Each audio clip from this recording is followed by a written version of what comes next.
50 hours, man. It might not. We have to have some coffee or something. But anytime you want to stop, you can sign me to go take a break. Okay, Do you go want ahead. to? You want to Okay. sit here or over No, there? I'm gonna sit right here.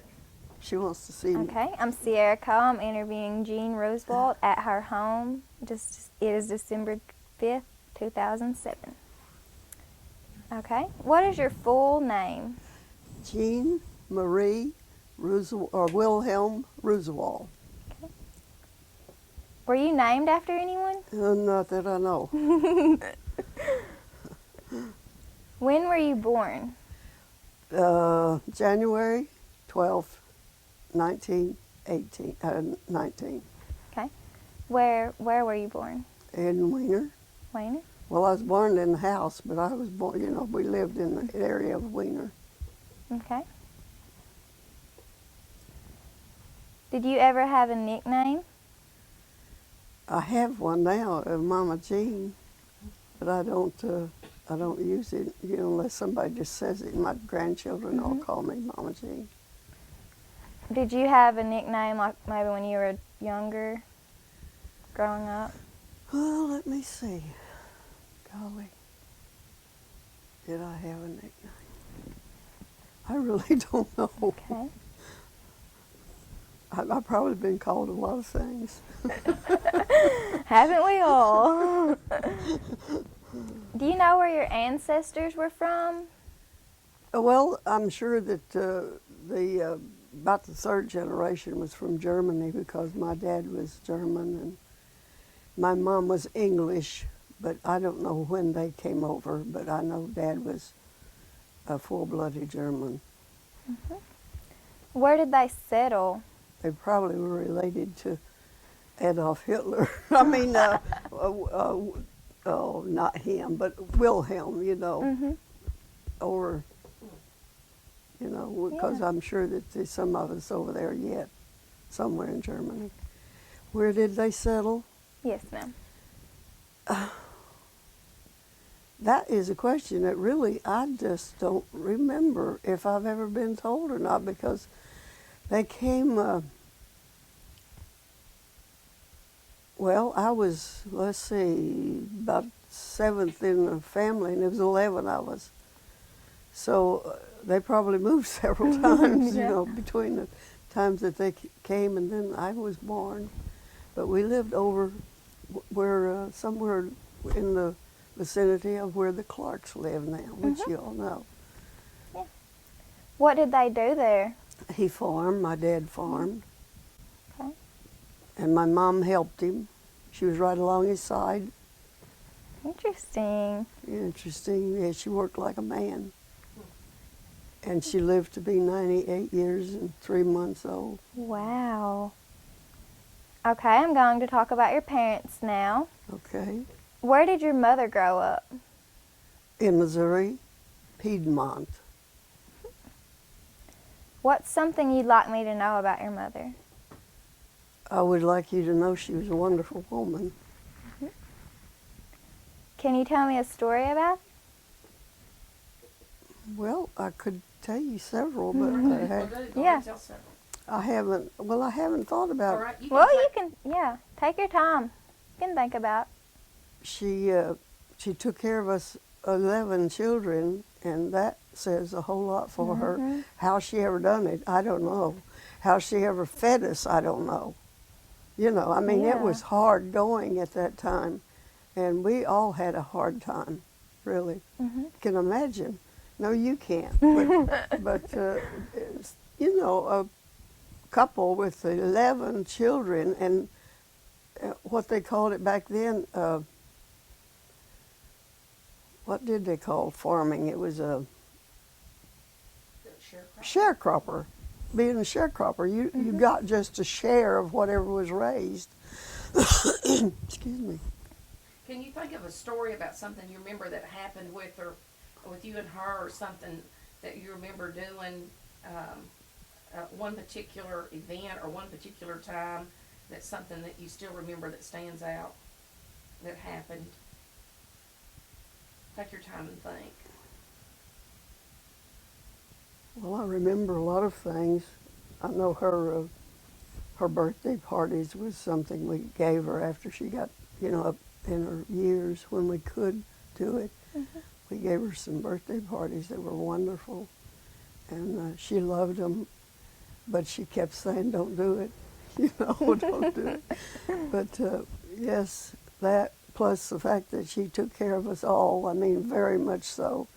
She'd sit with us at night. I remember when I was small, and I mean really small, I don't know what was wrong with me, but it's at night, somehow or other, I would be scared. And I know she would stay with me all night long in my room there, on my bed or in my bed, because she didn't want to leave me alone. I mean, it's just one of those things that you remember, and that wasn't a real good one, but it's something that I do remember and appreciate. Where did your father grow up? My dad was born in Vandale, Arkansas. Do you know where that is? Mm-mm. Vandale? No. It's over here between here and Wynn. Oh, yeah. Yeah.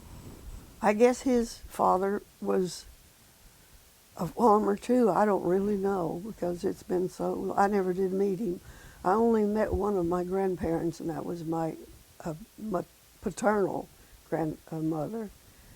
And she seemed to me like she was ancient when I met her, realized, about her. But she lived to be quite old too. What's something you'd like me to know about your dad? Well, he did the best he could do with what he had. He just did. That's about one of the best things I can say about him, because we all did have a hard time. And fortunately, I picked up and took off and went to work after I had 4 children. I went to work because it was he demand from the doctor.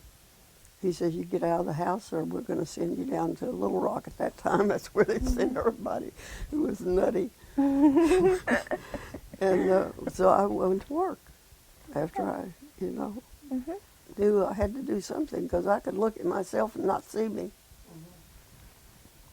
And that wasn't good. But I was just about crazy with having to be locked up.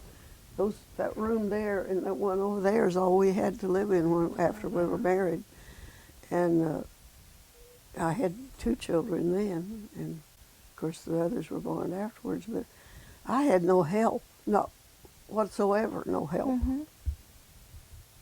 And Wow. I had to get out and do something, and that's what I did, is got out and went to work. And I didn't have any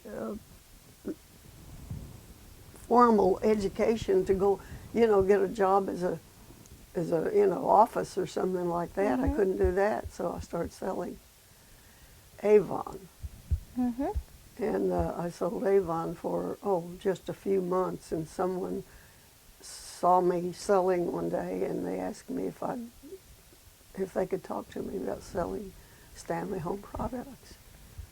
And I got into that, and it was a godsend. I mean, a godsend, believe me, because I could really do something for my children. I could clothe them and send them to school, and I sent my daughter all the way through, as far as she'd go. And I told my kids, my boys, that too. But boys are boys, let me tell you. They do what they want. Of course, they did finish school, but they didn't go through to college or anything. But I sold Stanley Home Products for 21 years. I had my 21-year diamond when I left, and I was one of their leaders in sales, and I was one of their managers, and I did they said, a wonderful job, and I know I did. I know I did, because I won just about every contest they had that was put up, including a lot of trips. Yeah. I got a lot of education in my travels and all my, we had a teacher, it was from New York, Professor Nyberg was his name, and he would have 2 or 3 seminars a year, and we had to win to get to go to them. But they taught us. They really taught us. We learned. Oh my goodness, there's so many things that that you learn in dealing with people, and that's what we did. And I stayed with them 21 years, and it was heavy work, very heavy work. That's why I'm having this back trouble today, because I lifted so much. It was chemicals, that I lifted, and it was heavy. And so then my son, Bill, the first son, he was in business with Halo Wigs. I mean, he was in business selling wigs. His wife was one of them, and his father-in-law was in the business, and they had quite a few wig shops. So he told me one time, him and my second son, they wanted to try to sell Stanley. And they went with me several times to try. And I think Otto sprayed one of them with a chemical, one of the customers. And I told him, I said, I'm afraid you're going to ruin my business if you say it. And the other one, I don't remember what it was he done, but they came to me and said, Mother, you have more guts than I ever thought you had. So they didn't stay. They didn't even really begin. They just tried. And then after that, I got into the wig business myself. When I quit Stanley after 21 years, I opened up a shop in Pine Bluff. And amazing, this is really personal. I don't know whether I can talk about it or not. But when I quit Stanley, all the years, 21 years, I had $15,000 is all I had after all that time in my savings. Of course, I had built on the house, this room and that room, and I put bathrooms in and everything else, and put my kids to school and clothed them. I have to say my husband fed them, but and then when I opened up that store, I'm in Pine Bluff. I thought, oh my goodness. I had been in sales, but this was entirely different. You hired, you fired, you got a manager, you had to leave, and trust someone there to take care of the business. And then I opened up another one, and another one, and another one. I finally had 11 shops between here and Florida. Oh. And I made some money. I really made some money, and I didn't have any time to spend it. All I had to do was buy a new car because I wore them out, running around, driving so much. And I stayed with that. I had 11 years. I owned those stores, shops, and I hired people for them. A manager, and then a couple of people to work in them. This teaches you an awful lot. You don't go to school to learn these things. You do that to learn those things. And then when my late husband got sick, I had to give up a little bit at a time, because as he grew more sick, I had to be at home more. And eventually I had to sell my stores to come home and take care of him. And I did. And he laid 2 years it took him to let the cancer kill him, because that's what did it. And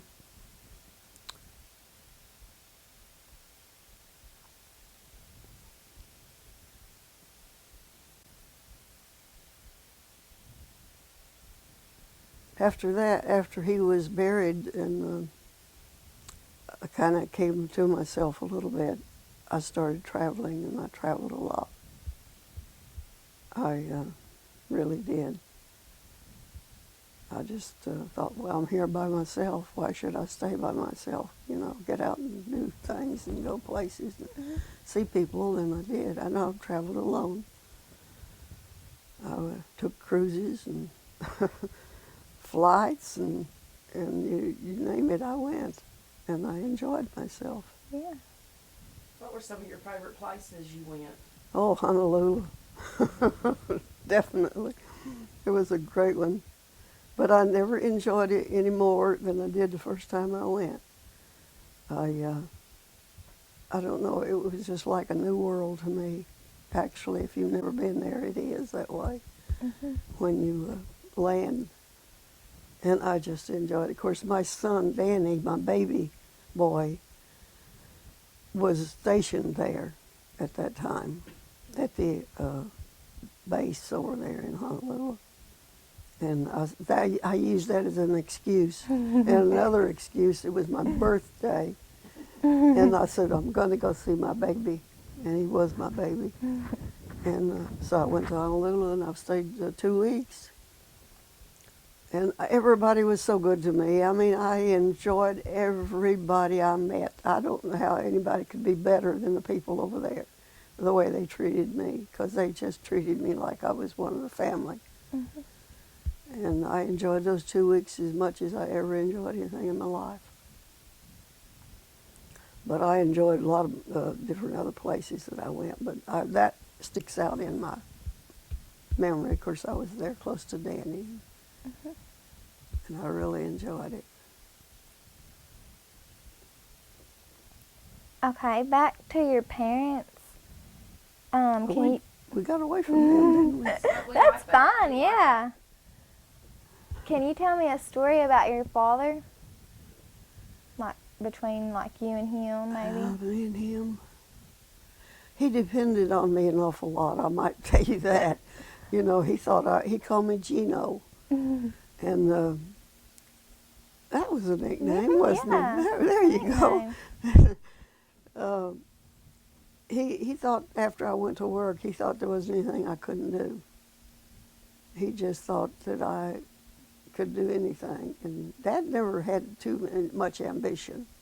You know, he was just a poor farmer, not like they are now. But he was a good man. He had his faults, but I really don't care to discuss those.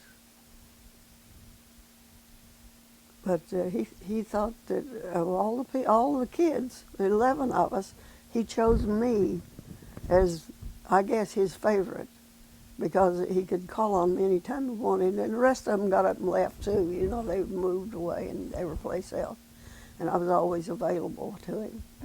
So he really did depend on me a lot. And I'd come home from work, and somebody would meet me in town or somewhere and say, your dad's took off, he got Alzheimer's. And say, your dad's lost again, your mom's out hunting for him, you know, walking, bless his heart. God love his soul.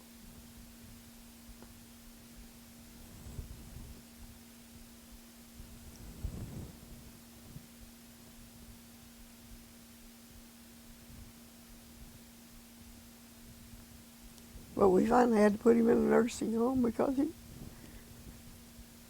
just couldn't control him, you know. And I really wanted to keep him home, you know.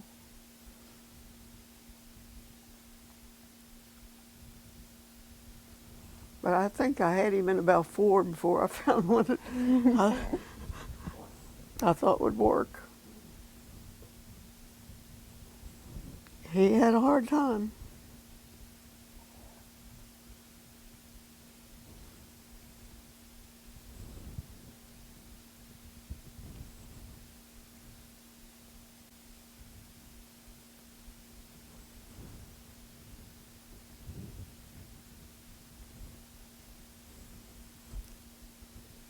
I'm sorry. Oh, you're fine. Take your time. We can ask her the next question, what she learned. Do you know when your parents got married? 100 years before I was born. Oh my goodness. Now, you know, I should know that. I really should know that. But I don't. Yeah. I really don't, and I'm sorry. So, You don't either. I don't know when mine was married. No, I don't. But they must have got, I know my mom was only 14 when she married Dad, and I think Dad was 20. And they just married with nothing, you know. And she came down here because Dad was in Arkansas, of course. How'd they meet? Do you know? You know, I don't think I ever heard my mom saying, but it had to be in Missouri because she never did leave Missouri until she, you know, they got married and she came down here. But I really don't know how they met.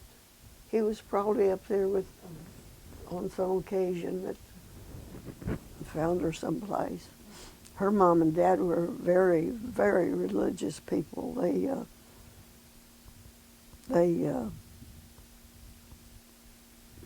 know I never did meet them, but I know she talked about them so much, about their church and the pastors they had, and she would, you know, they would all go to church and how they'd all go to houses and meet and preach and sing and have singings and all this stuff. My mom was a very religious woman. what are some important things you learned from your parents? Well,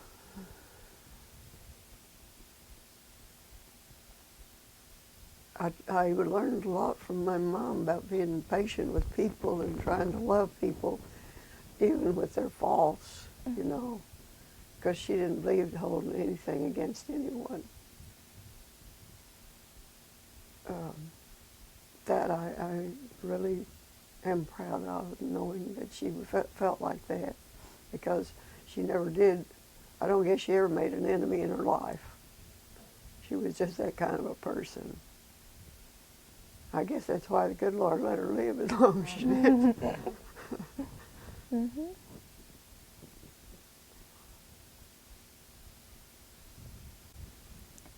What were the names of your grandparents on your mother's side? Fisher. On my mom's side. Yes. Oh, Palmer. No, Palmer.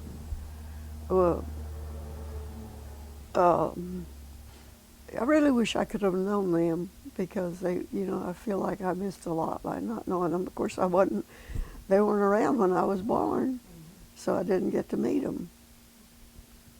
And unfortunately, when my mother came to Arkansas, she never did get to go back to see them either.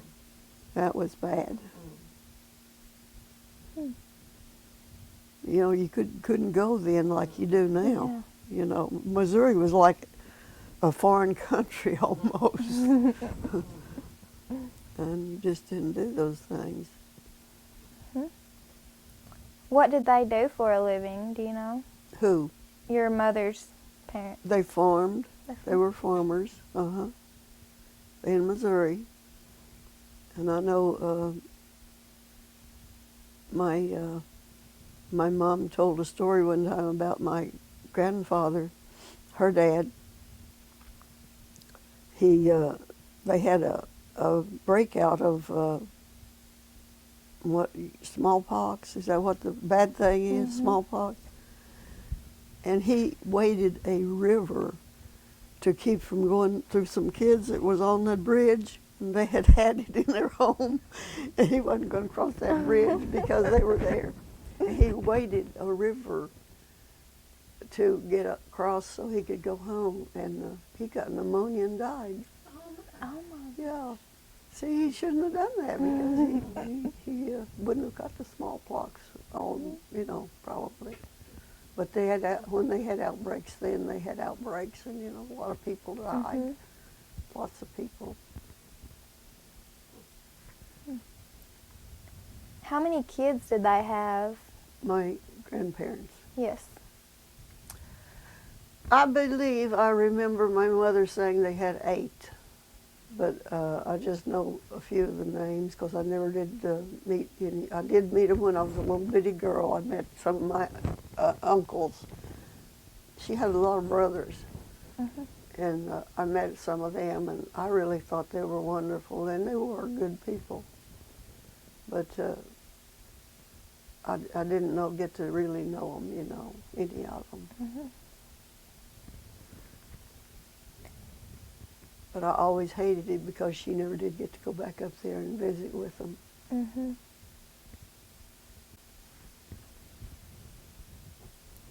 What were the names of your grandparents on your father's side?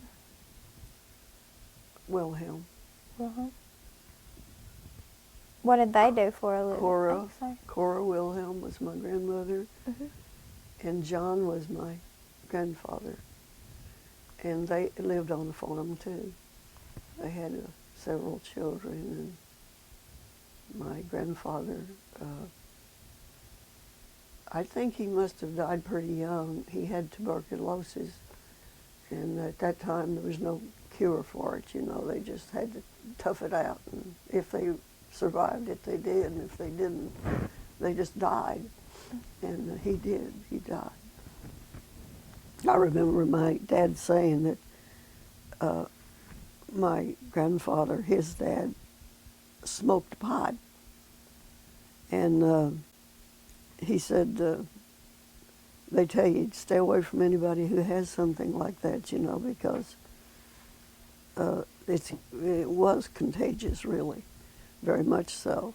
But he says, I lit his pipe many times for him, and he never did get it. Wow.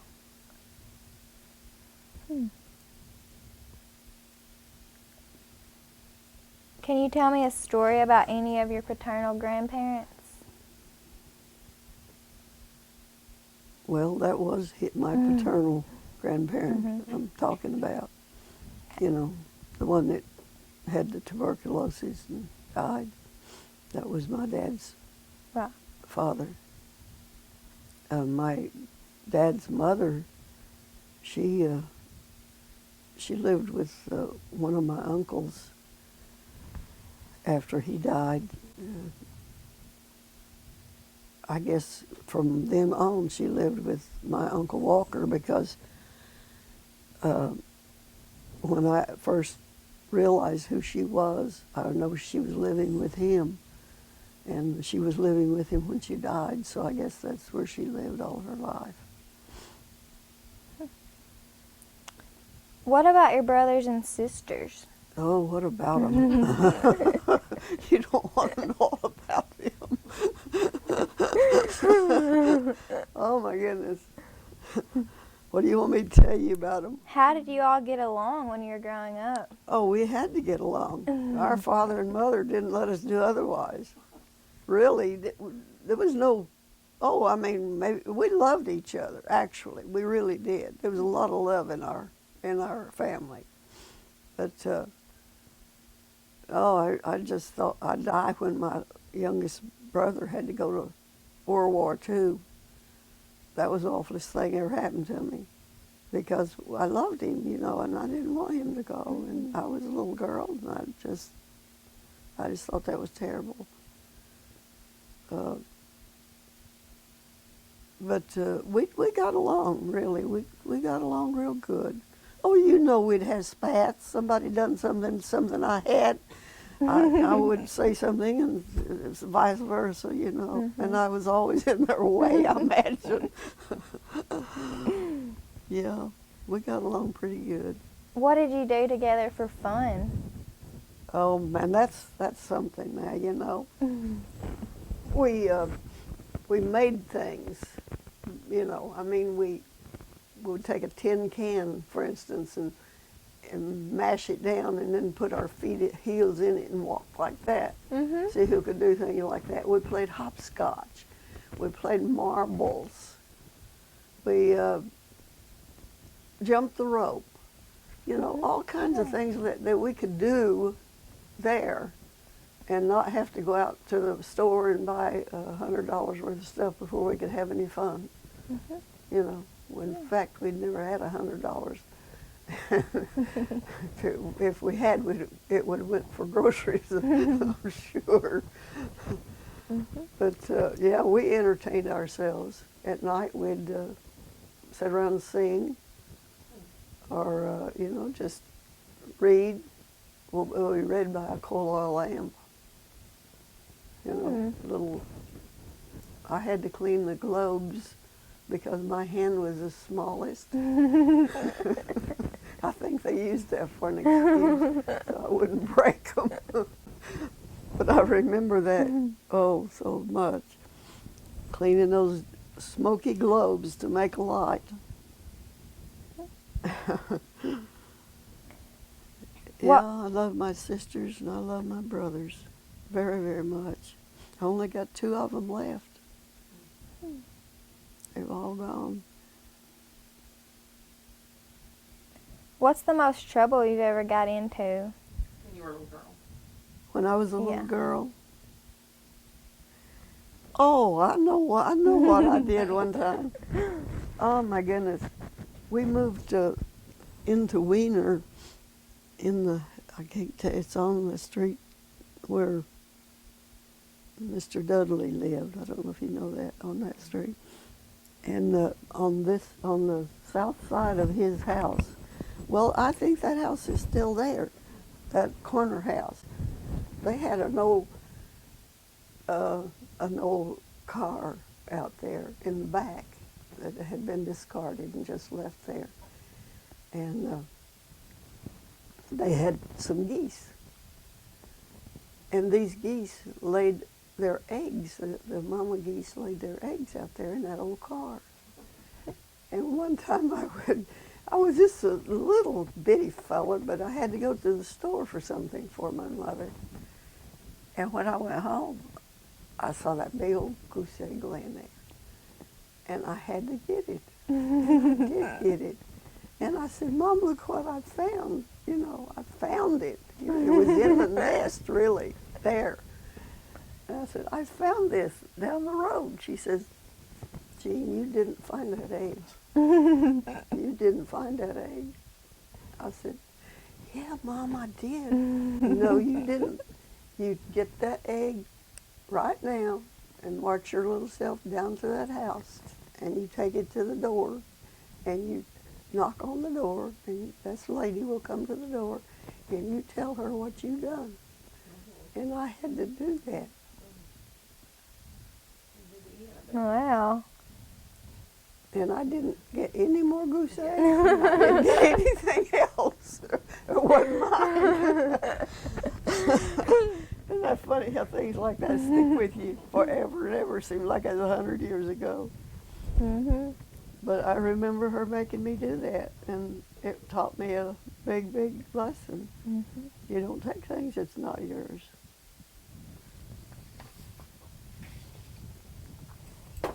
Would you like a Coke? Oh, I'm fine. Do Are you you? need something to drink? No, I'm all right. How about you? No, I'm fine. Okay. When you need to get something to drink, you just tell us and we'll stop it.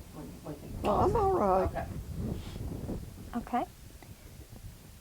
Tell me more about other people in your family, or like a really close family friend.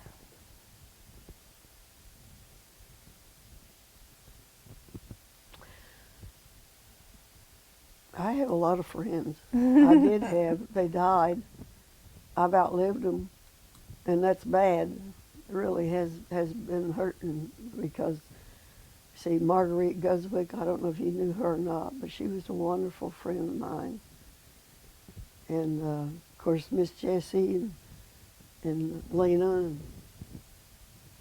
and Marcella Norsworthy, all those girls that we used to meet at the little restaurant in here and sit there and drink coffee, you know, and talk about everybody. No, we didn't, but I just love to get together with them, you know, and they've all gone. And I'm just kind of alone now, but I had a good friend, and she's still my friend, in Newport, that when I was selling Stanley, she more or less got me started over there. Lawana Miles, she just took me in, you know, and just turned her home over to me. As a lady in the Martree did too, and one in Jonesboro. I had places like that you know, they were just so good to me. When I'd go in that far to work, it was either drive all the way home and then go back again, but that was too much. So I would spend my time at their homes, and they let me. You know, I mean, I was just one of theirs, and I really appreciate those things.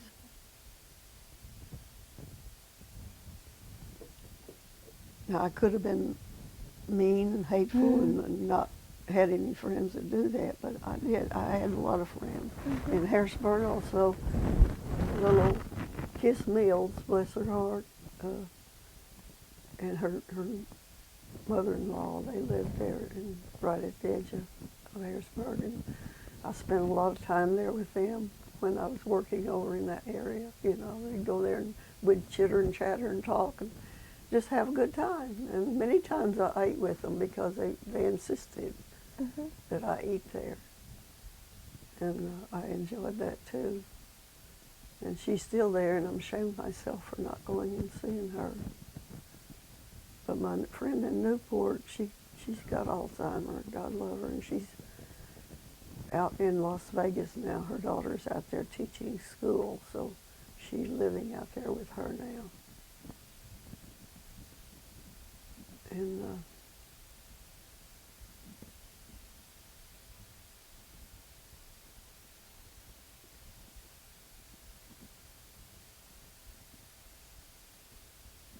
ones in Jonesboro, I just, you know, I had a lot of relatives that lived up there, my husband's relatives. And I would go by and spend time between demonstrations that I had. And of course, I felt like they wanted me, and they loved me, and they took care of me up there. And I had a good time with them.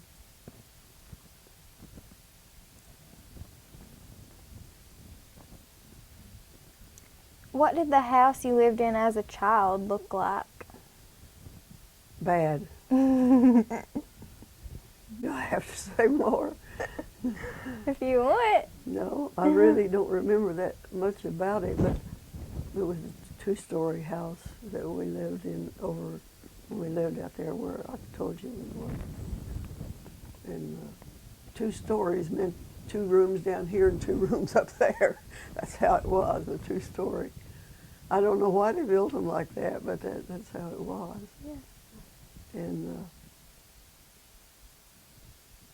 it was not a real fancy house. I never had anything real fancy. It's kind of like when I said when I quit work, I was going to sleep. And nobody's going to wake me up in the morning. I'm going to sleep and sleep and sleep. Well, you know, I never did have a fancy home, but this one suits me fine.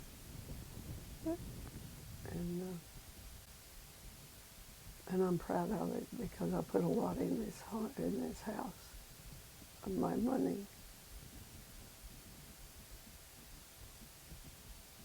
Now, there are other homes we lived in on that little street there I was telling you about when I talked about the egg. That was, you know, it's a little house, but it was a nice little house. It wasn't fancy or anything, but it was all right. And I don't remember too much about the other houses. We did live in one of Miss Leila Lynch's house, which used to be here in Wiener. She's gone now. She did one of these, I think, one time that you're doing today. And shoot, that was out west of Wiener. We lived out there, and it wasn't too bad. It wasn't big, but we made do, and we were happy. You know, what is that girl that sings that song? We were poor, but we had love. And that's just how it was.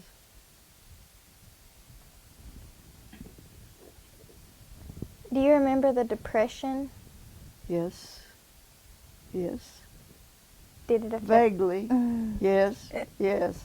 I remember one morning my mother, we didn't have anything to eat. You know, they didn't have government then. They handed you everything that you wanted if you didn't have it. And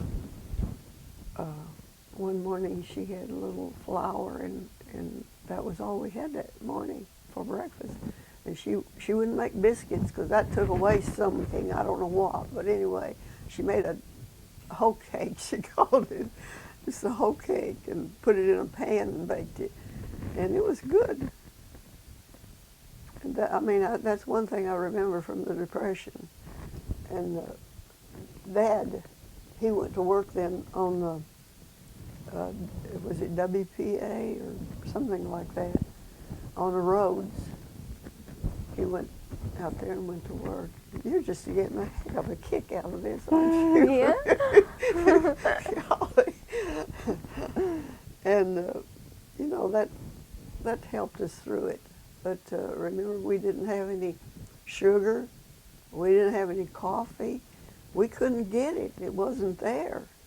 And I know when I remember when they had it on the news that someone had made some nylons, stockings, nylons. I thought, oh, if I ever get a pair of nylons, I'm just going to hug them. I'm not going to wear them. I'm going to hug them. Because we couldn't get them. They didn't make them. Mm-hmm. And believe me, when I got a pair, I appreciated them. I really took care of them. Yeah, I remember the Depression. When we get little, I don't know what we got, little tickets or something for gasoline, and of course we didn't have a car, but for sugar and coffee and some of the staple things that you really needed, or you thought you did anyway, that we had to have a little ticket of some kind to get that. Besides what it cost, you know, it didn't cost much because they were sort of being nice to us, I guess. I don't know what, but yeah. Are you going to ask? I won't say that. You sure? No, yeah, I'm sure. I'm not gonna, I started to ask something about somebody else, and I'm not going to.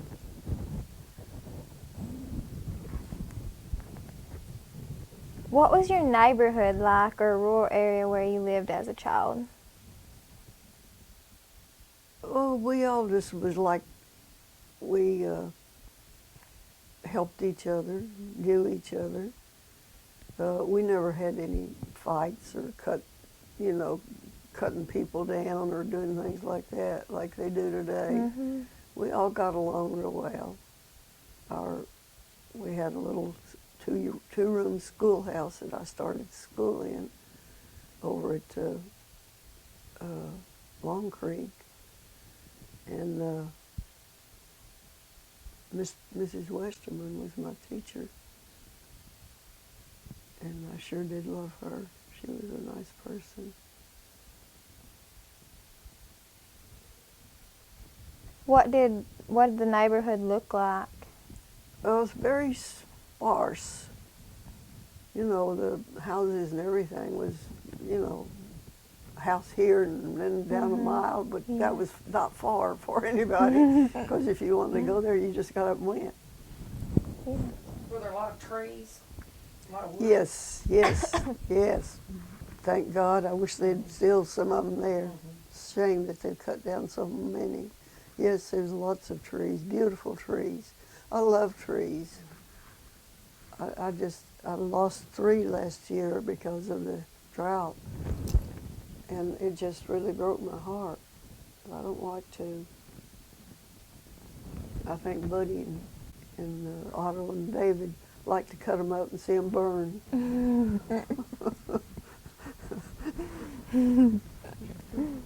It breaks me up. Do you remember going shopping with your mother as a child? No, never. No, I We didn't get to go shopping. You know, I mean, if we got something, we sent someone to get it, or I don't know. We just didn't have a lot of money, so we didn't Yeah. spend a lot. We just didn't have it. I grew up poor, Mhm. and what I made, you know, the jobs I've had, and they were all mine. You know, I mean, I didn't go out and work for somebody else. But I knew what money was and what I hadn't had. And I could have spent, but I didn't spend a lot of money. I spent what I had to. But I saved. I mean, I just did, you know, people today, my goodness gracious, you know, I've got some grandkids that don't know what money is. That really, they don't. And I'm so sorry for them because they're missing, down the road somewhere, they'll wake up and find out that they should have saved something. I have a granddaughter, God love her, I love her dearly, but she has a husband that works, I guess he works all the time. Eddie just is a worker, and he makes good money. I mean, he makes good money. And that girl she don't know anything but spend.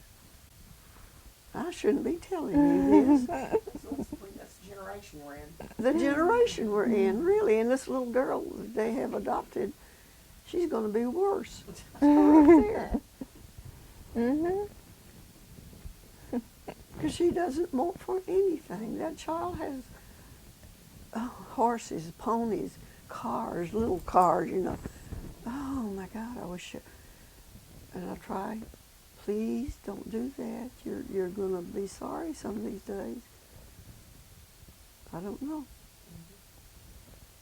She never gets through by.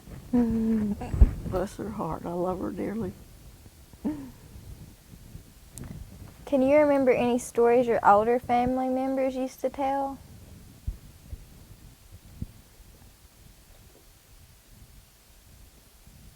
Not right now. Seems like it's sort of blank, I guess.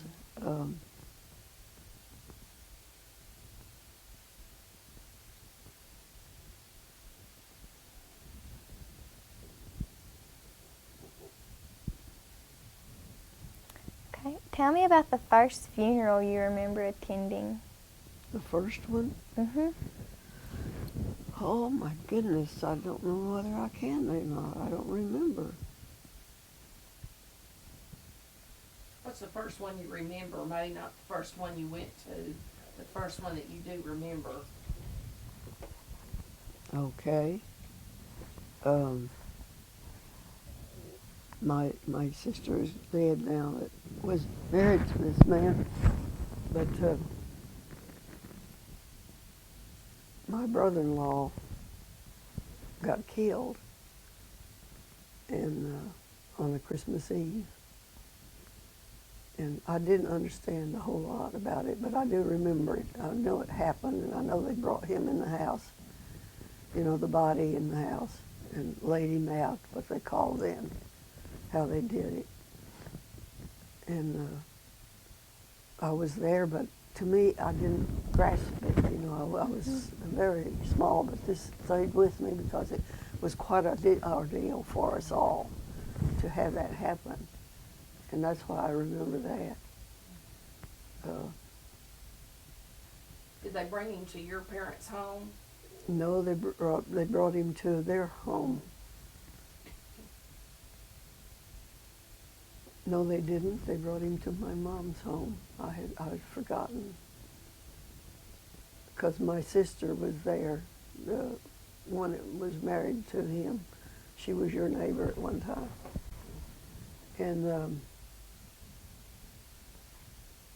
And she was there because she had just lost her baby. Yeah, it was, you know, premature or something. They'd lost it, and it was just killing her. And she came to my mom's to stay until she recuperated. And and someone came in and said that her husband had been killed.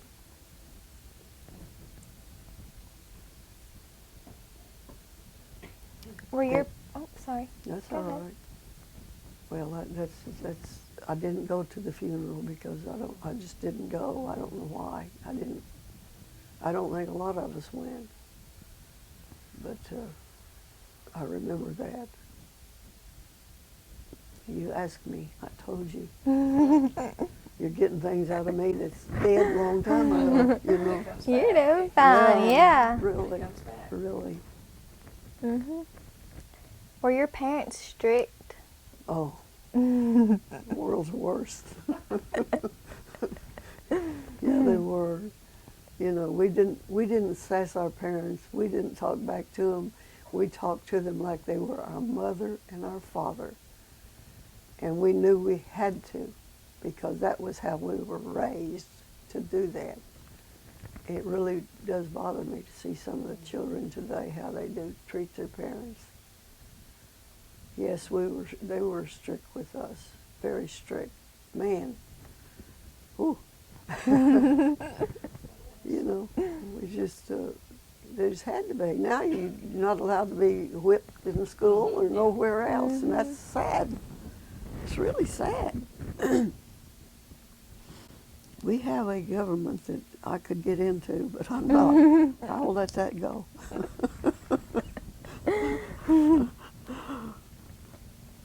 What were some of your household rules? Rules? Mhm. Oh my goodness. Everybody had their chores. We had to carry wood for the stove, and you know, we had to milk cows, and we, well, golly. That was pretty much, you know, but I remember carrying wood because we had to go out in the woods, you know, a lot of woods, yes, a lot of trees, but only the ones that died, you know, got cut up for wood. And we did that, and we didn't have no little wagon to put it in and haul it like, you know, if it was, if they could do it now, they wouldn't. You know, if they had it now, they wouldn't do it. But we would have loved it if we'd had a little wagon to pull that wood in. But we carried it in our arms, and we had that to do every evening. Every evening.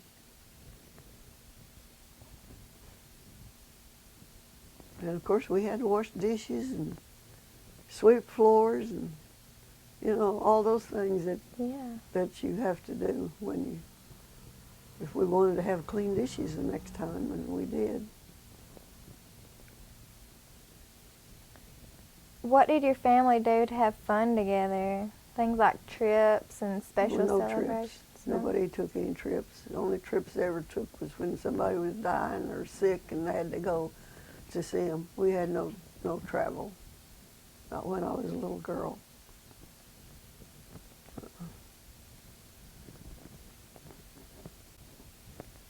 Did you ever have any family pets? I always had a dog or a cat or several of them. Yes. Yes, I love my little kitty cats and my dogs. The only thing is they gotta die too, you know, and you hate that. This one out here, I guess you noticed, he has a tail that's gone.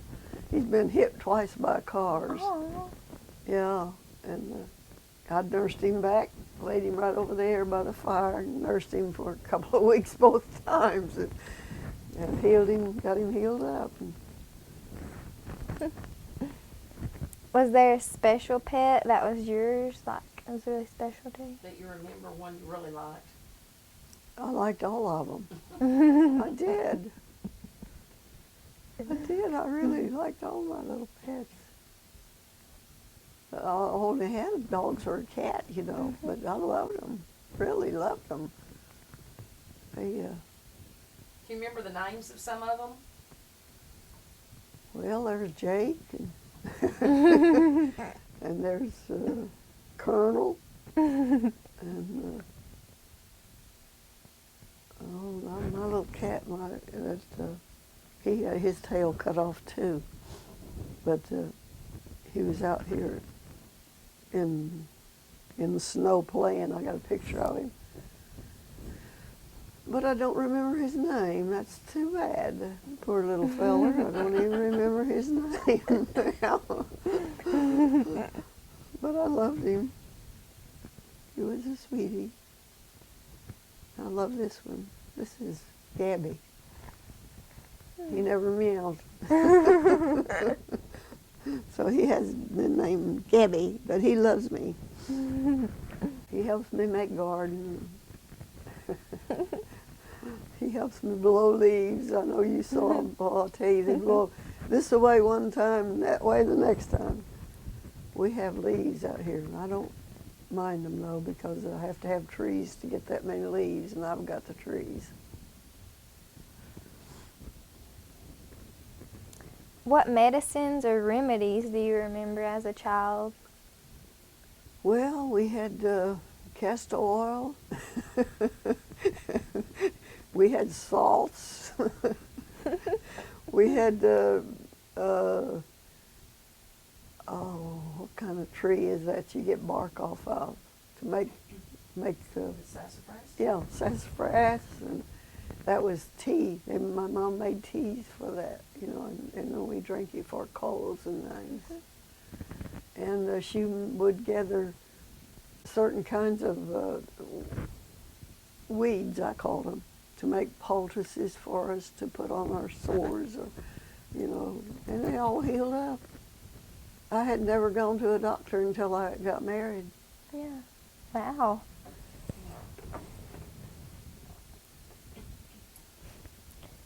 Can you remember a time you or someone else in your family was very sick or hurt? When you were young, when you were a little girl.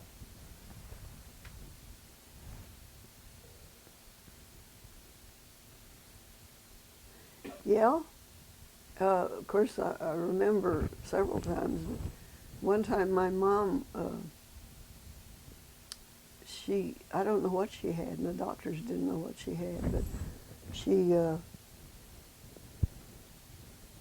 one day she just got to a funny feeling, and she started drawing, and her whole body just got in all kinds of shapes. And she wouldn't sit down because she said if she walked, her heart was still beating, and everything else was just closed up on her. And of course, at that time we only had Dr. Alcott here in Wiener, and we had Dr. Hunt over at Harrisburg. So we got both of them, and they didn't know what she had. It wasn't what they call an ordinary stroke, but they said that it was some kind of a stroke because her whole body. It lasted throughout the day, and by night it started leaving her. Today, if someone had that, I think they'd die. You know, I mean, it was just that bad. Of course, we were all scared to death. And I wouldn't go out of her room, you know, I wanted to stay in there.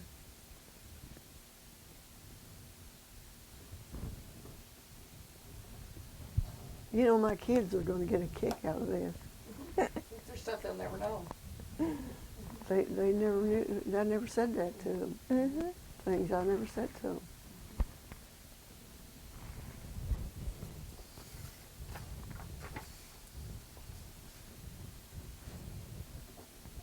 How many more pages?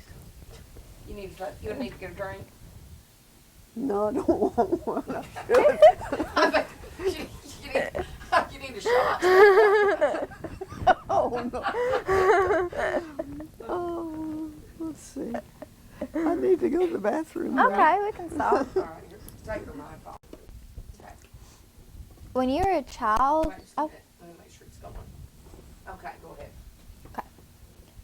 when you were a child in elementary school, what was your school like? Well, the first one I went to was over at Long Creek, and it was just a little, actually, I guess it was one room. I'm not sure. It was one or two. I was so little, and I think I had fun there. I really believe that it was fun.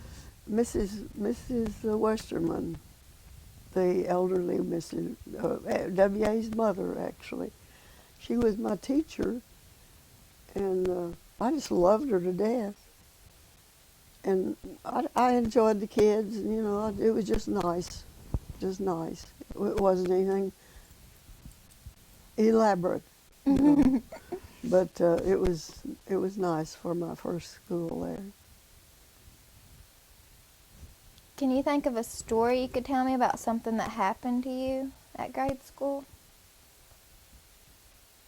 Happened to me. I was a pretty good girl. I didn't I didn't get ruly or anything else, unruly rather, for anything, and didn't deserve any punishment. So I did pretty good in school. Nice thing about it is over here now my Mrs. Lilliker, Mary Lilliker was my teacher then when I started over here, and I know one time I got a book from her. I don't know what it was, but I had done something in school that deserved a book. I don't remember the occasion of what it was, but I was so proud of that book. I think I had it when I got married yet. I really did like that book. Of course, I did her too.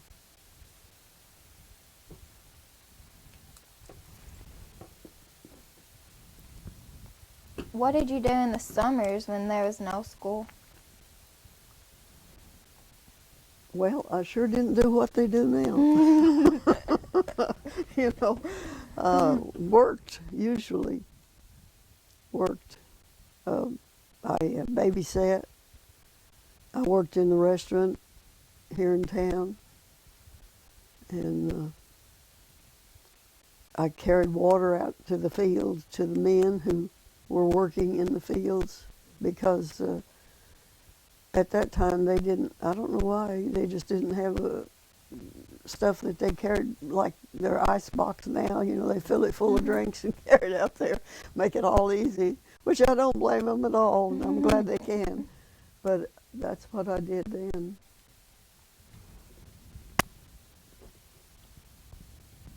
What kinds of toys do you remember playing with when you were a child? Marbles and tin cans and hoops out of the wheels of a wagon or something, and whatever was available. We made things. We kicked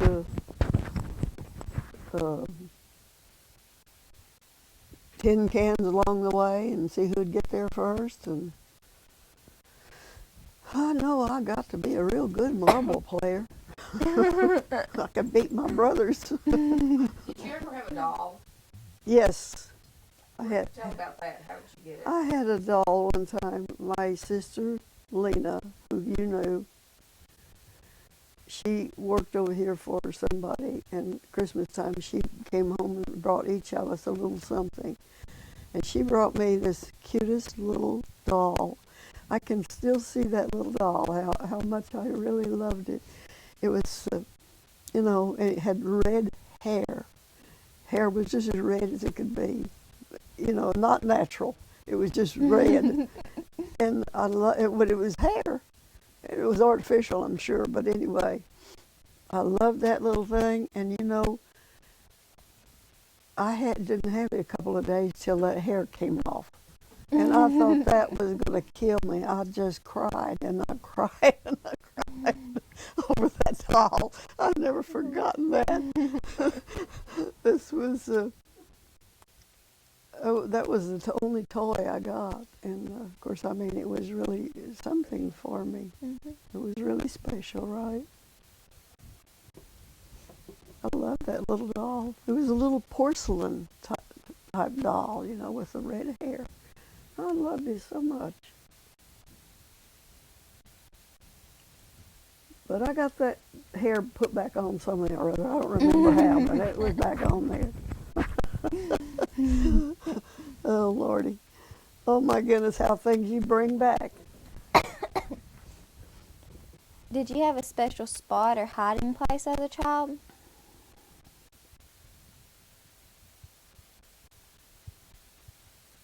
No. I knew if I hid, I wasn't going to get away with it anyway. I don't recall having had one.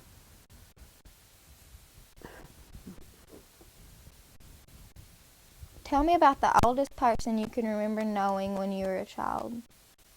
The oldest person, Mm-hmm. oldest person I can remember knowing. Well, I guess it would be my grandmother, because, she was old. When she died, she was 75, which happened to me a long time ago. Mm-hmm. But to me that was ancient. It was just ancient, but she was tall and she was staunch and straight, and I thought she was just all right, but I thought she was so old. I felt sorry for her from the beginning, Oh, you're so old. I feel it in here, but I didn't dare say it. Yeah, my grandmother, my paternal grandmother. Do you remember hearing any stories about Joe Bruner? Oh, yeah. Joe Bruner supposed to have killed some people out there. Little kids, I think he buried out on that place out there. Yeah. What else you remember hearing about him? You remember hearing his tales or other things? No, I don't. Other than he was a bad man. He just whipped his family and did all kinds of things. He's gone now. We shouldn't talk about him, really. We should let him rest in peace if he can. Good Lord lets him. Yeah, he was real. We were all scared, even when he was gone. We were scared of him. Yeah, golly, that's somebody else too that I'd forgotten about. What grown-ups say to you about him? They just said he beat his family and that he might have eliminated some of his children, and that he just took them out and buried them, and stuff like that. I don't know if it's true. I really don't. But I heard that. I had forgotten all about that too. Tell me about a friend you had when you were a child that you really liked. Well, most of my friends were my family. But if I ever had one, Pauline Vandiver was one of my good friends. We were she lived not too far from me, and we kind of grew up together. And let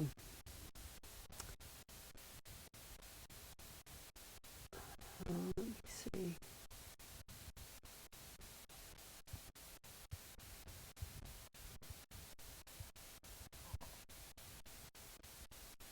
I can't remember anyone else really. Did you have a brother or a sister that was kind of your favorite? That were very close. My sister Audrey and my brother Gil were, they were more my age, and we were really close to each other. My sister Audrey now, she's pretty sick. I got to go see her just a month or so ago, and I was really proud of it. My daughter flew into Memphis and rented a car, and she and her daughter came over here and picked me up and took me up to Illinois,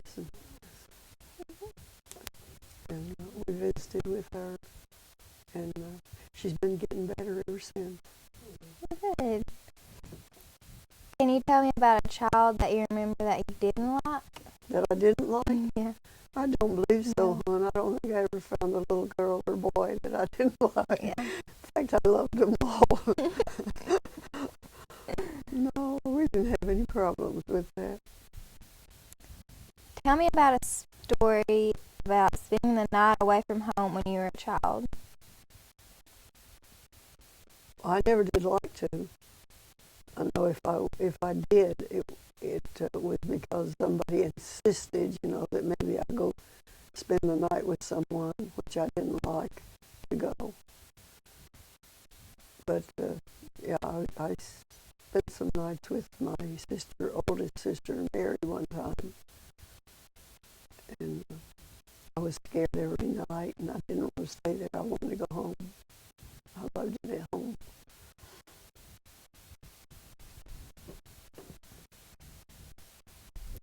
How did your family celebrate Thanksgiving? Well, usually we had a turkey or a goose, and we all got together and ate. Ate like a bunch of pigs. Yeah. Yeah, my dad would hunt, and he would get a goose.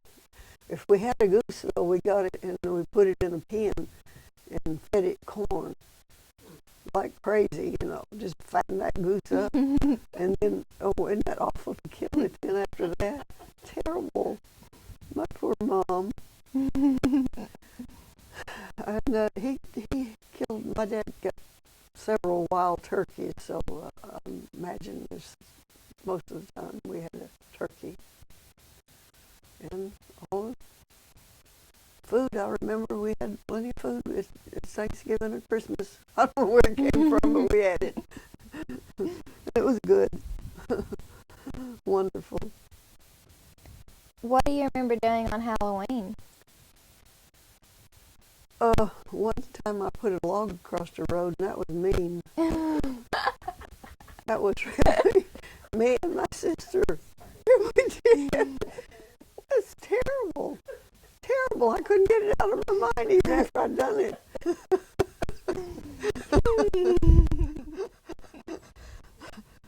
Oh, good Lord. My kids know that. They'll say, Mother, how dare you do something like that? I did. It's a clean confession, isn't it? Can't you think of something else? Oh, sorry. You like those things. Yeah. Oh my goodness, I wish you did. We were walking in town, and my sister and I, and she says, or maybe I did. I'm not going to blame it on her. Let's put that log across the road. It's Halloween. And we did. We could have caused a wreck. It's terrible. I'm sorry, good Lord. I hope you forgive me. What was Christmas like at your home when you were a child? Well, you heard about the little red-haired doll. Mm-hmm. Well, it was similar to that when I was a little girl, of course, after we got bigger, things changed some, but my Christmas usually consisted, all of our Christmases consisted of some fruit and candy and maybe one toy, And then my mother, of course, made quite a meal for us. But that was it. Did you always have a Christmas tree? No, we didn't. Did you? Yeah, but Mama said they didn't. Oh, is that right? She said that they usually. No, we didn't have a Christmas tree. We would hear about people having them, and wish we could see them or something, but we didn't have a Christmas tree.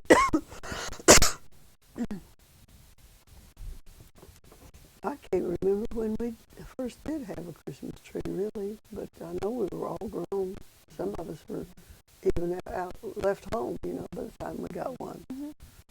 But we used to, I don't know what you call it, but my mother always had, somehow or other, she'd get these papers,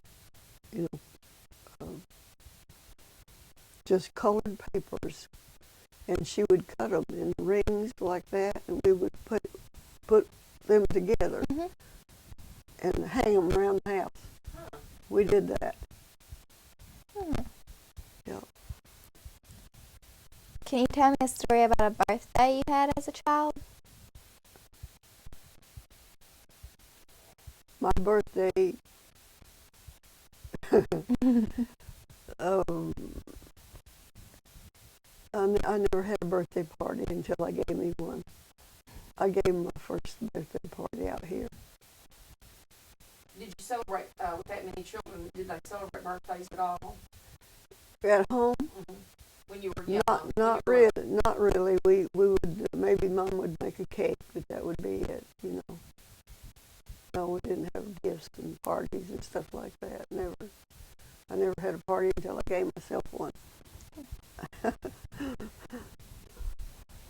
was a good one, though. Okay, I'm all right, go ahead. Wait just a minute, I didn't, yeah. I'm Sierra Calm interviewing Jean Rusewald at her home. It's December 5th, 2007, CD 2. Okay. Who was the first president you remember? Roosevelt. I know, I remember others, but not like I remember him. He was just my ideal. I really did think that man, and I never knew he was paralyzed until he was ready to go out of office. That's how well he concealed it. Did you know that? No. You didn't know that? Well, I knew he was paralyzed. Yeah, but you didn't. Yeah, he concealed it really good, and he was a wonderful man, I think, because that's when, I don't remember the exact saying, but he said there would be a chicken in every pot or something like that. And he changed things. He really did. What is the one thing you remember most about him? How he changed things, and it seemed like that we got where we could live a little, have a little more than what we had. He was just a man that I guess realized that people are people, and regardless of what you have or don't have, there are people who do live that don't have a whole lot, and he's seen to it that they were going to be taken care of. And this is when I told you my dad was working on the, I think, WPA, I believe they called it. But he did that, and it created a lot of jobs for a lot of people who didn't have anything to do or any income at all. He was a good man. I wish we had some like him now. Oh dear, do we. We don't have nobody up there now.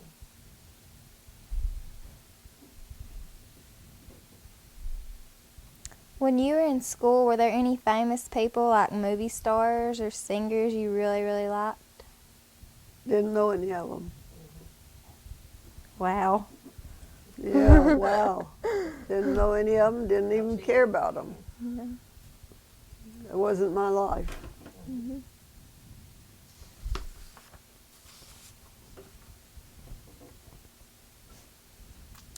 Tell me about what high school was like for you. I didn't go to high school.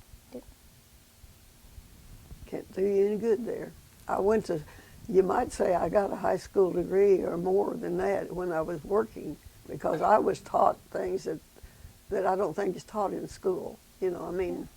Really, when I went to market, I had to do it. You don't just get up and go to market. You go and you have to know what you're doing. And making orders and paperwork, I got where I did all of that. But no high school. Tell her why it was so hard for a lot of people to go to high school when you were young. We had to work. We had to work. We didn't have time to go to school. And we didn't have, actually, I didn't have clothes that would be like anybody else's. I just didn't have it. And it wasn't anybody's fault. I mean, my mom and dad couldn't help it because they were poor. Mm-hmm.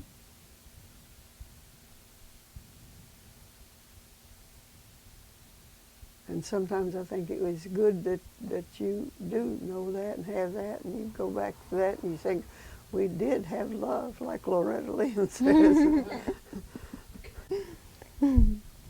Yep. What were the coolest fashions, like when you were a teenager? Maybe Fashions, Mhm. big skirts, big circle skirts and stuff like that. But I didn't have a whole lot of them. Mm-hmm. How did you wear your hair? I just washed it and wore it. It was wash and wear.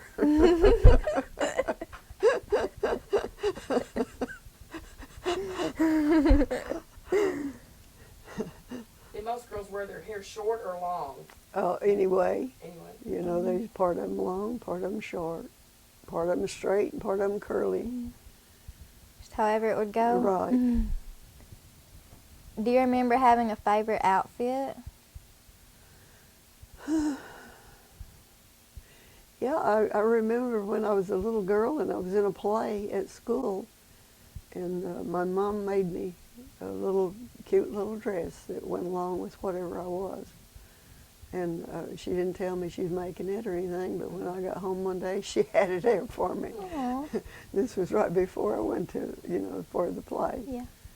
And it was really appreciated.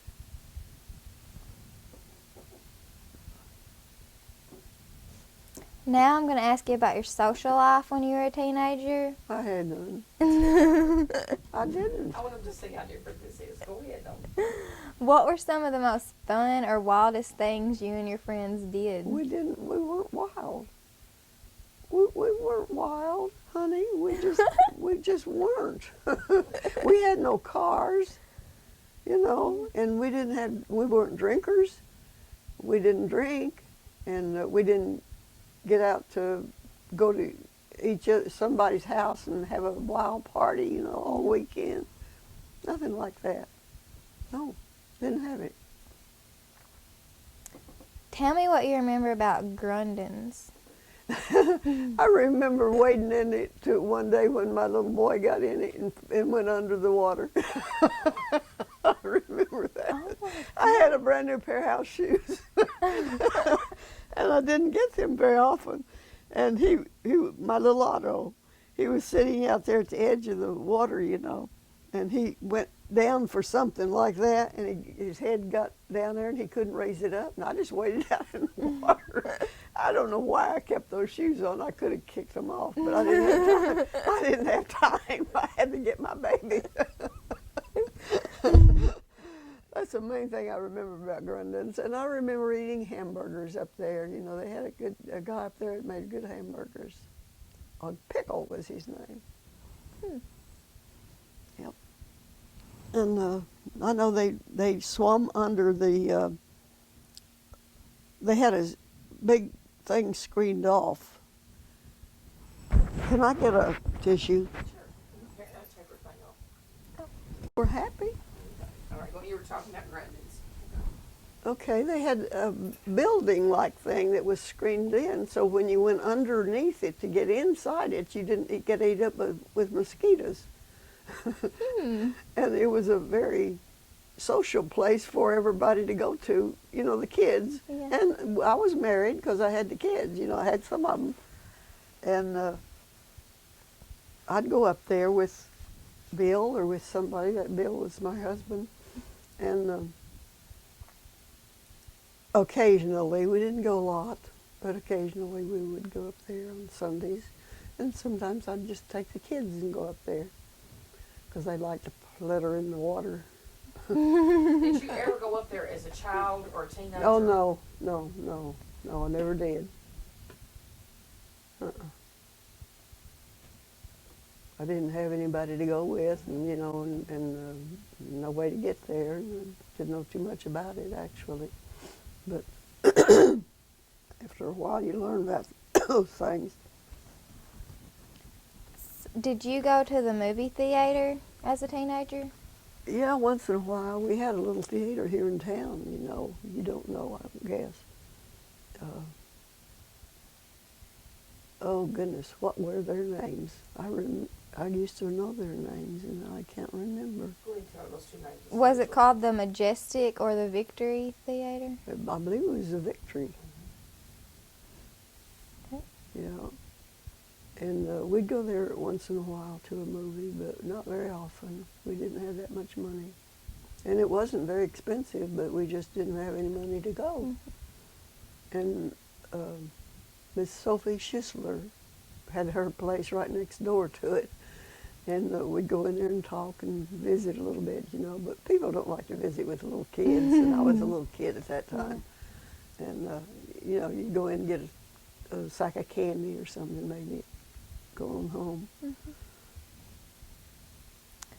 Do you remember anything about the Legion Hut? The Legion Hut. Now, it doesn't stand out with me. I don't recall having had too much to do with the Legion Hut. What kind of music did you listen to as a teenager? Any kind I could hear. I loved it all, but I didn't have means of listening to it because we didn't have a radio or anything. We got a radio later, but we had. When I was really small, we had what we called a phonograph, or some people called it a graphophone, and it stood up so high, and you wound it up and put a record on it and listened to music like that. I liked the country and Western music. I like that. Did you have a favorite singer or band? At that time, I didn't get enough acquainted with any of them to know their names, really, and I just didn't pay attention to their names. I just listened to the music. On Saturday nights, we used to go down to Mrs. Buss. I don't know, you wouldn't know her, but I don't remember her in that first name, but she was a wonderful old German woman. And we would go down there on Saturday nights and listen to the Grand Ole Opry. And that was a wonderful Saturday night, really. It was just real good. She invited us down there. Sometimes she'd make us popcorn balls or something like that. It was just really nice. Mm-hmm. Did you ever go to concerts? No. Didn't even know what a concert was. No, honey. What dances were popular when you were a teen? Jitterbug. Just two steps and things like that. I never got to dance too much, but I danced a little bit when we'd have a dance here in town. We'd sometimes go up. But I like to dance. I still like to dance. Years ago, there was a Wiener band, many of whom purchased musical instruments from a Mr. Applegate. Do you know anything about that? No. Nope, sure don't. Who taught you how to drive? Me? Taught yourself? Had a good teacher. I did. I had two babies, and we had an old jalopy that wouldn't go anywhere, but he was talking about buying a car, getting a different car. I said, well, I want to tell you one thing. When you get a car, I'm getting out of this house. I'm going to drive. You don't know how to drive. Well, I'll drive anyway. And I took my two babies I had then. And Grandma Rusewald, that was my mother-in-law, she went with me one day. She trusted me. She had a lot of faith in me. And I took the car. He bought the car, and it was a Ford, but it was an old. Of course, it was at that time it wasn't so old, but it was old. And I got the car, and I thought, I wonder if this is how you start it. I know this is how you start it. I know this is how you do it. Now, kids, you behave. No seat belts, you know. Just sit in my arm. You know, my arm was a seat belt. Wham, over it, holding those kids. And I went down, and I started the car, and I went down to Grandma Rusewald. That's what I always called her. She was an old woman then, too, and she wasn't nearly as old as I am now. And I said, you want to go out to Miss Sitzer's with me? She says, you going out to Miss Sitzer? I said, yeah, I'm going out to Miss Lizzie's. Yes, boy, here she comes. We got in the car, and here we went out to Miss Sitzer.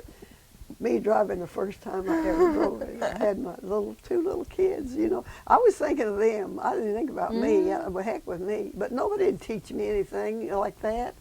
You know, Bill didn't want me to drive in the first place, so I did. You know, he wanted me to stay home pregnant and barefoot. And well, he did. And so I told him, I said, if you buy that car, I'm going to drive. How'd you do with the shift? Was there any jerking? No, it wasn't. It really wasn't. I don't know. I just watched, as I was riding in there, and knew where you put it, up and then down, and we got out there, and on that little old road, it was nothing but just for one car, really. But we just made it fine. The good Lord went right along with us, and our guardian angels too. And we got out there and visited with Miss Lizzie, and she was so surprised, and I was too. She wasn't the only one.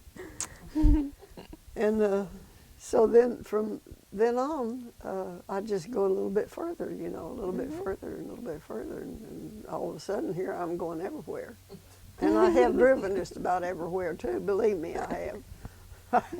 I used to buy a car a year, and I put 40,000 miles on it in that year. Every year. Wow.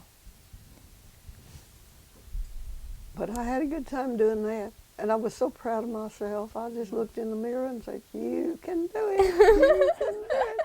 And I did it. I really did it. It's a good lesson for you, Sierra. Yeah. Went to bed that night and felt like I'd really done something big. I mean, big. It was a big day for me.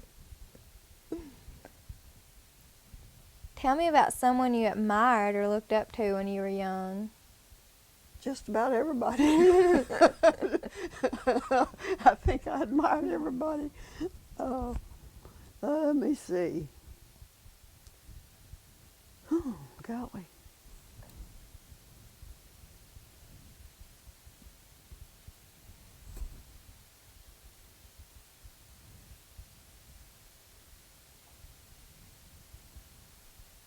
I just don't recall, anybody in particular, because I was taught always to be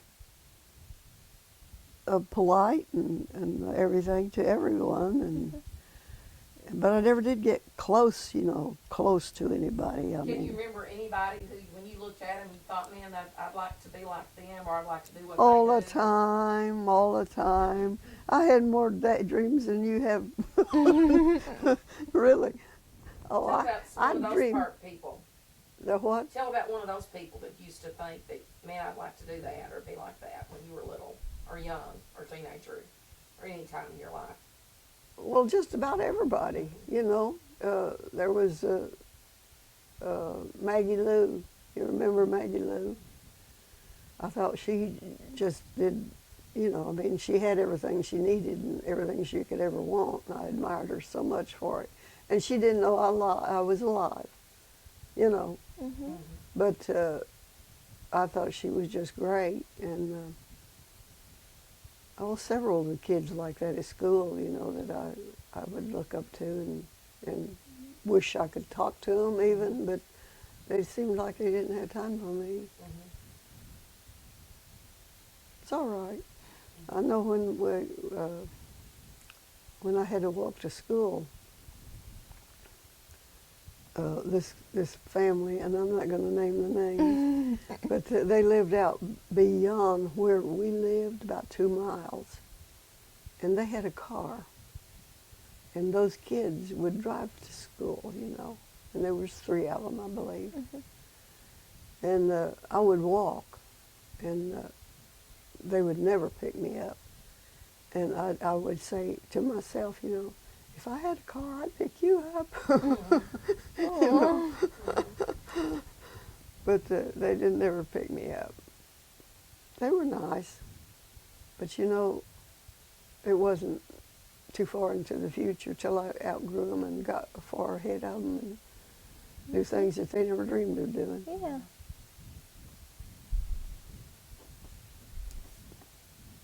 What is your most vivid memory about World War II? My brother going. That was a heartbreaker.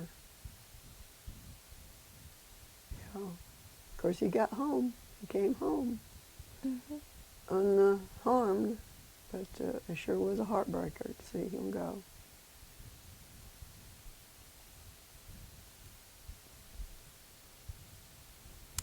Do you remember where you were when you heard about Pearl Harbor? I was here.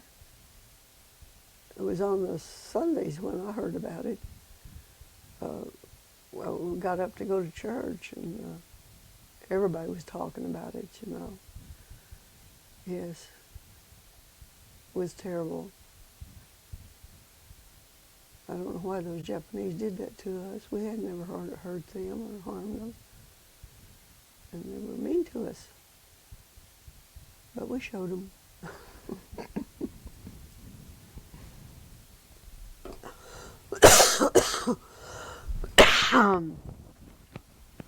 Sorry about that. Oh, we're going to the last one now.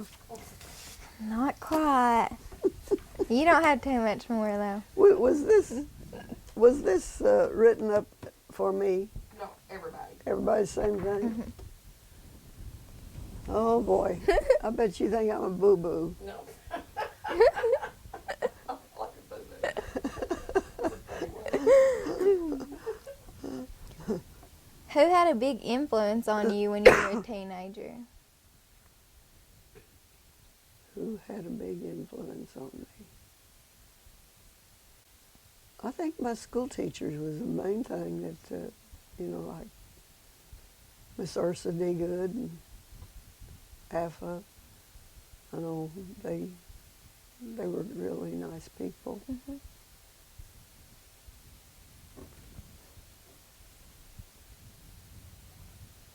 Tell me about an object you have other than photos that is very important to you. An object? Mm-hmm. My car. I can go in that car, and I thank the good Lord every day for helping me still maintain my abilities to do so. Is there something you might have that you may pass down? Well, that it's a little, private. Yes, I have several things I'm going to pass down. I've got some jewelry that most people would envy and be proud of because I invested in it when I had some money. I've got quite a bit of it.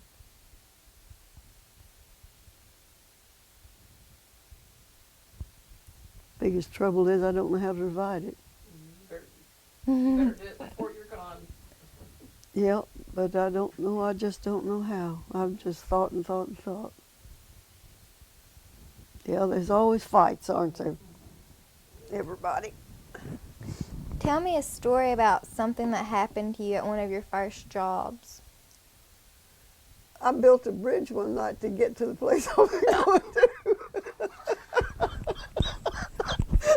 Oh my gosh! We want to know about that. Yeah. Well, I had this demonstration I was supposed to put on down in Bay Village. You know where that is? I've heard of it. And because I had booked this party at another place, Mm-hmm. having no idea where I was going, which I had a lot of them. Mm-hmm. I had a lot of them. And I got, within a mile, I guess, of the house, and there was a ditch.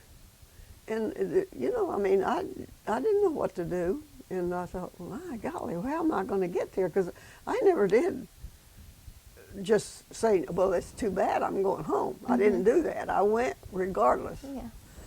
So I got out of the car and I started looking around and I started hunting and I hunted and I found some boards. I did, so help me. And the good Lord is always with me. He always has helped me. And I got these boards and I put them across that ditch, if you will believe that. And it's the gospel truth. And I put them where I'm going now. My car's got to go right over those. You drove over it? I drove over it. I thought you were going to say you walked over it. Not drove. Wow. I sure did. I drove over it. I did. I drove over Oh that my little bridge I gosh. built. I was so proud when I got over that ditch.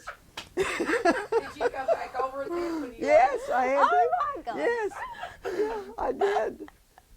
I sure did. That is so But they told me, that, some of the others came over it, but they just went through it, like nothing. They'd been used to it and everything.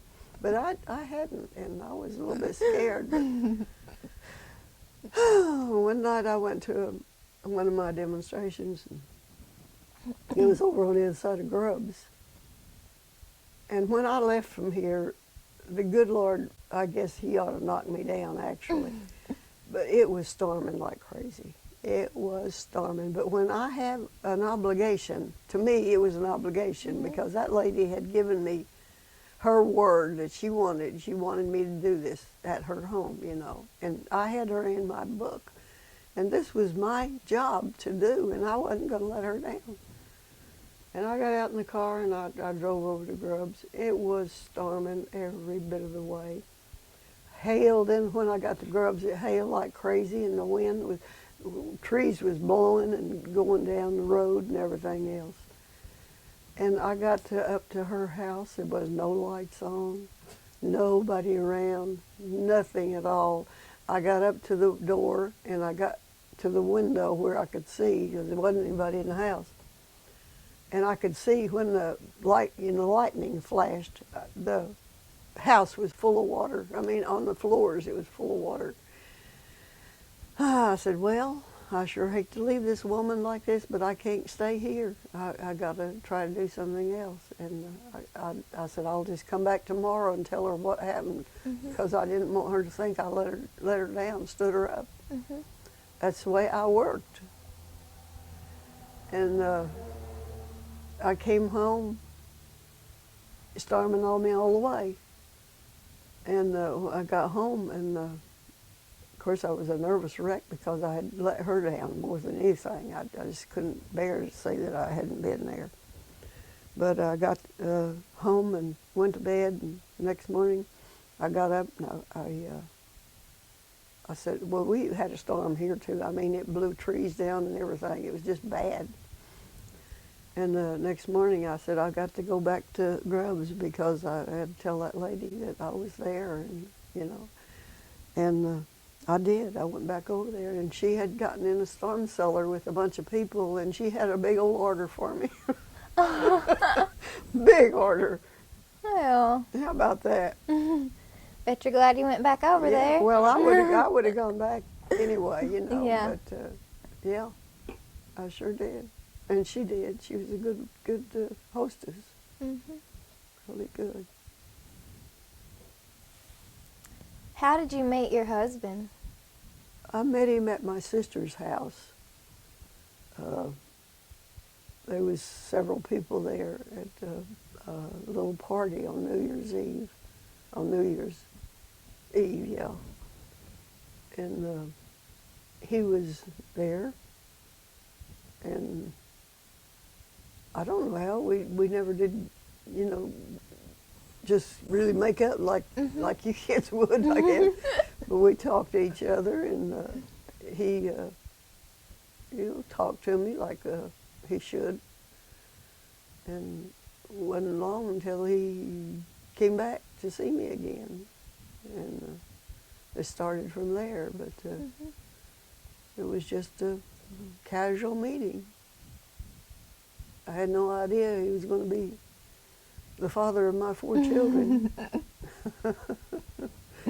He didn't dance, and he didn't go anywhere, and he didn't do anything. He was just an old poor farmer, and I had to go for it because that's what I'd not been used to, I guess. Anyway, we did all right. Tell me about when you got married. What was your wedding like? Oh, it was nothing. We walked into the priest's house and got married, and I came home.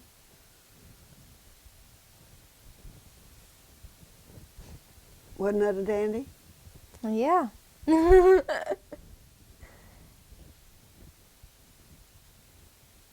married you?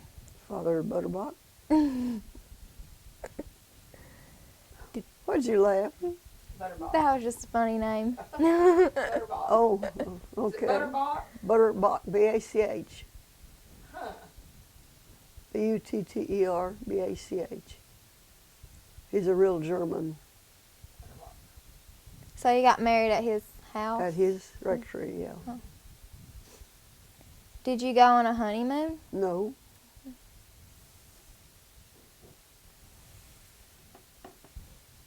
Never did have an anniversary, never did have a honeymoon, never did, that's just how it was. I never had an anniversary in my life.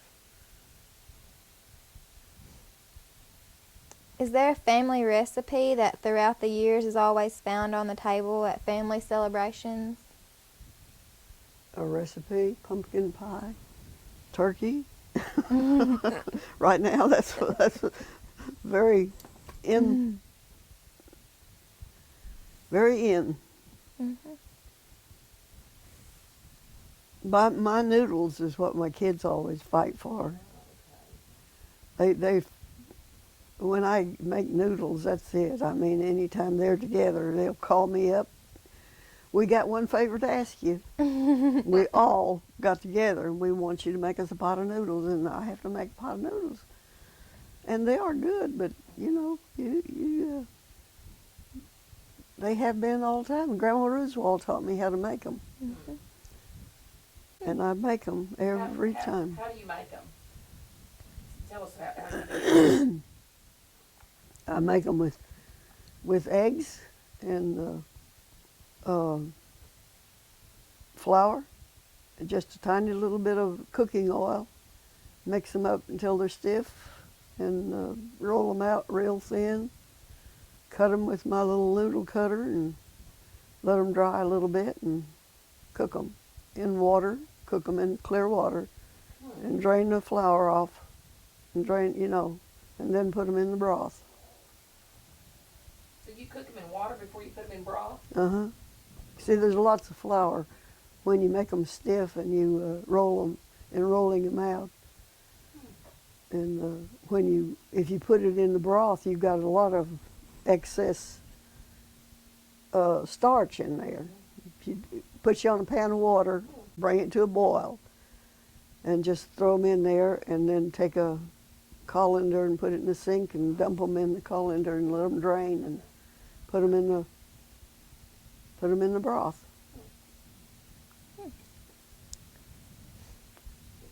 Tell me about something you have that has been passed down through your family that means a lot to you.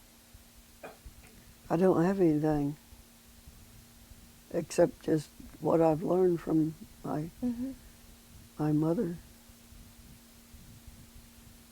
which is a big thing with me. But as a item of some kind, I don't have it.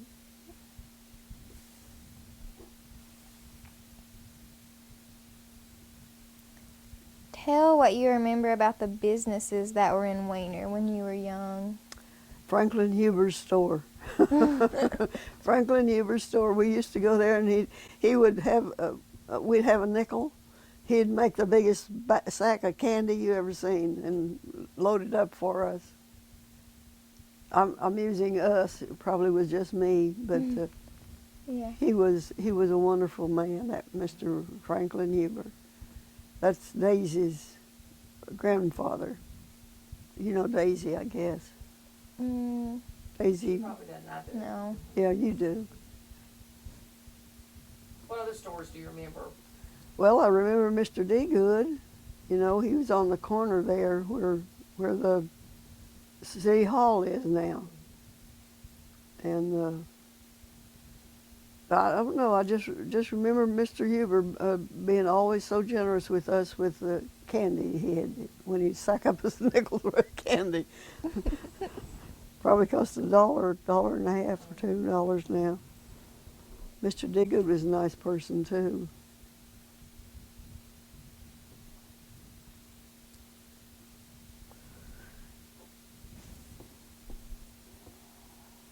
My stomach is growling, girls.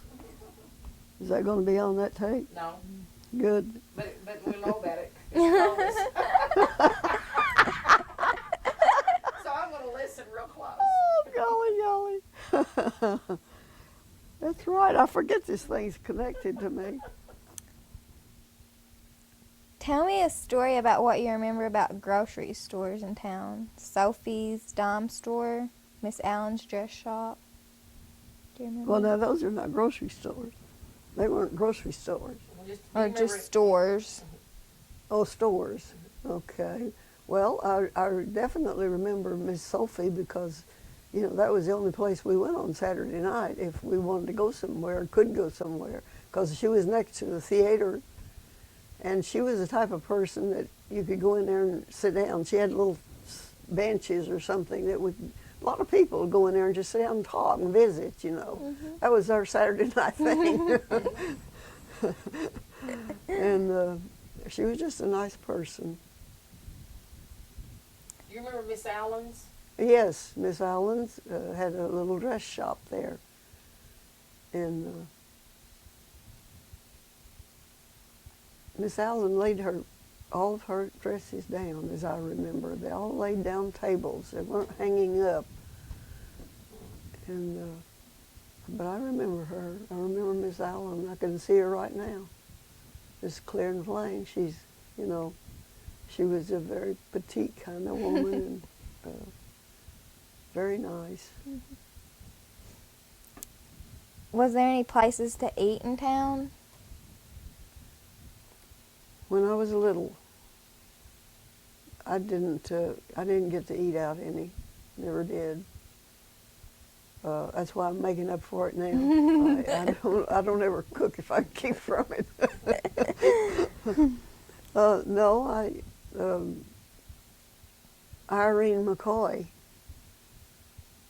used to have a little place there where I don't know what's in that now, but I saw it had some Christmas things on it.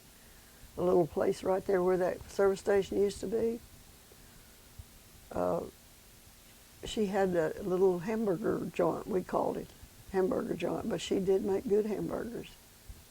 And we'd go there and have a hamburger. Mm-hmm. Do you remember the first town library? First town library. You know, I don't. Isn't this the first one? No? I guess I was working then and didn't know, keep up with it.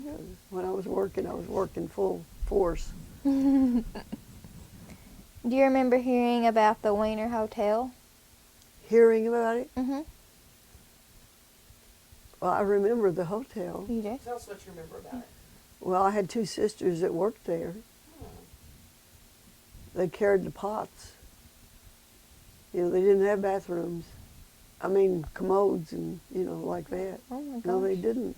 They had to carry out the pots, which I always felt so sorry for them because they had to do those things. So they had like those chamber pots in the rooms. They didn't go into an outhouse. No, they had the little potties in there in the room, and they would carry those things out. Of course, they cleaned, you know, and helped to cook. And she was a very, very strict person. Miss, what the heck was her name?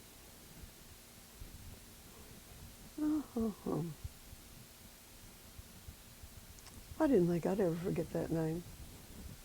But she was very, very clean, very neat, her food and everything was in little dishes, all little dishes, and china and silver and everything had to be polished all the time, and those girls worked hard there. I don't think she paid them a whole lot either, but they at least had a job, and a lot of people didn't.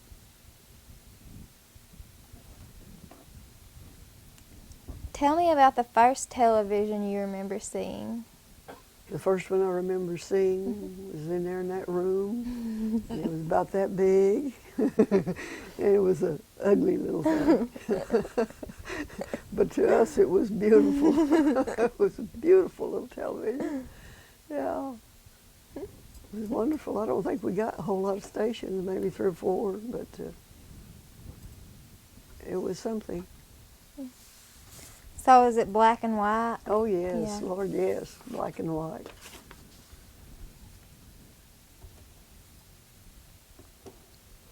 Yes.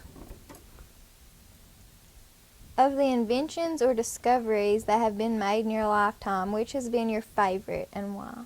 Of what now? of the inventions and discoveries that have been made in your lifetime?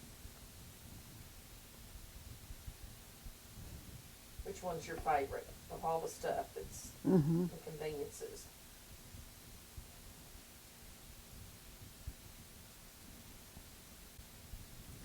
Well, I know I can't rule out the washing machine. I definitely remember my first washing machine and how much I appreciated it. Of course, I was glad to have a television too, but I guess the washing machine and the things that helped me in the kitchen Mm-hmm. was really a godsend for me. Is there one that you wish or is there one that you don't like that's in use today? That I don't like? Mm-hmm.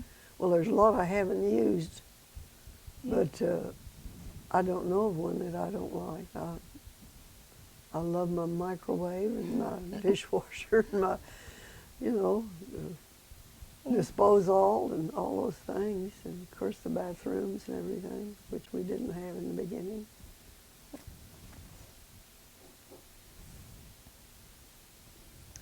Other than World War II, tell me about what has been the biggest world event in your lifetime. One so important that you remember exactly where you were when you learned of it.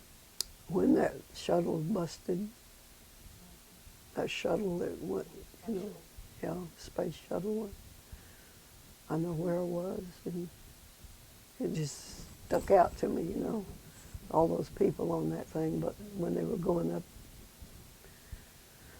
Yeah, that was a very memorable day for me, because I just didn't, in the first place, I didn't think they had any business going, I guess. I don't know, but I thought that was horrible.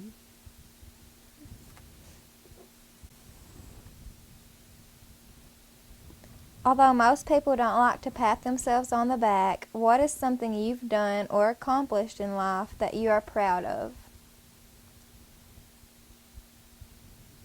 My going to work was one of the greatest things I ever done, and my thanking my Lord for helping me do it, because I couldn't have done it without Him. And it made my life, actually, because even though I was married and had my children, and I love them dearly, and I still do, like they were little babies, Mm-hmm. but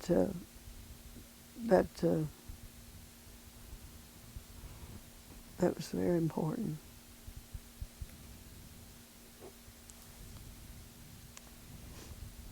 Tell me about the biggest lesson that life has taught you. A lesson that would help a young person live a better life. There's so many things I'd like to tell them. Well, you just go right ahead and tell Yeah. You were going to talk to. Oh, You really? could tell Sierra what she needs to know that you know now that would help her live a better life. What would you tell her? Oh, Sierra, do you go to church? Mm-hmm. Do you? Good. Well, that's a beginning. And follow your heart more than anything. Don't let your head rule, in just anything that comes along. Think about everything you do before you do it, and give it a good thought, because you won't ever be sorry.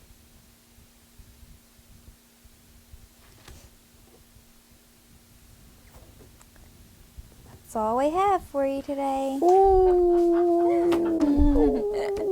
we got to the end. You got to the end.